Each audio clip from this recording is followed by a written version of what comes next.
Good afternoon. Thank you for joining us here on the News at 4. I'm Shira Matsuzawa. And I'm Doug Petcash. Former Idaho Governor Phil Batt was honored this morning at the State House. Batt served as the 29th governor of Idaho from 1995 to 1999. He died Saturday morning on his 96th birthday, which is also Idaho Day. And News Channel 7's Jude Binkley joins us now because, Jude, you were at the Lion State ceremony this morning. I mean, how was it? Well, sure. Well, the life and public service of Governor Batt was honored today, and he will lie in state until tomorrow's ceremony, tomorrow's funeral. Now, the 4 state leaders who served after Governor Batt shared their memories and spoke about his legacy in the Gem State.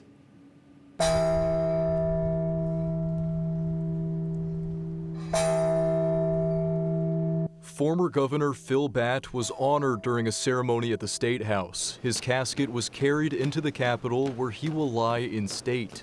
Governor Batt's long-standing service as a citizen, legislator, lieutenant governor, and governor, and the many roles he played is marked by many achievements. The 4 Idaho governors who served after Batt spoke during the service. They touched on Batt's mentorship. I wish all future leaders could take a lesson from this man. Take the long view. The political of our state and our country has always and always will ebb and flow.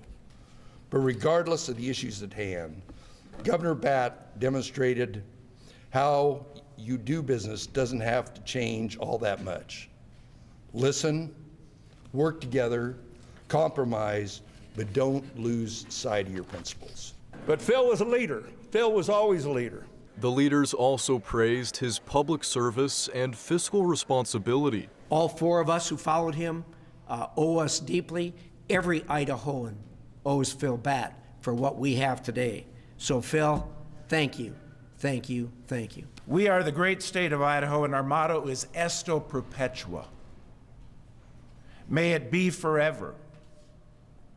May history record forever the greatness of Governor Phil Batt and his devotion to Idaho and his compassion for people, his humility, his decency, and his civility, all traits that Idahoans recognize and admire and embrace.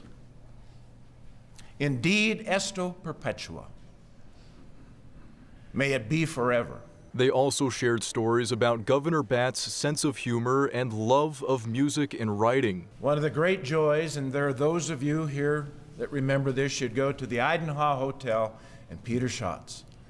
And there you had one of the greatest jazz musicians, Gene Harris, playing on that piano.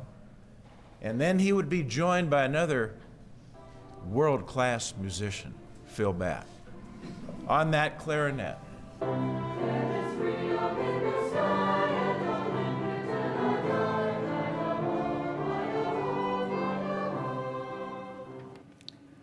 And that song you just heard was actually written by Governor Batt. Now, Governor Batt was well known for his record on human rights. He sponsored the Idaho Human Rights Commission. He fought for farm workers and negotiated with the federal government to remove nuclear waste from eastern Idaho. Now, Governor Batt will lie in state at the Capitol Rotunda until tomorrow morning at 10. He'll then be transferred to the Cathedral of the Rockies for a public funeral, and we'll be streaming that on ktvb.com and the KTVB YouTube channel.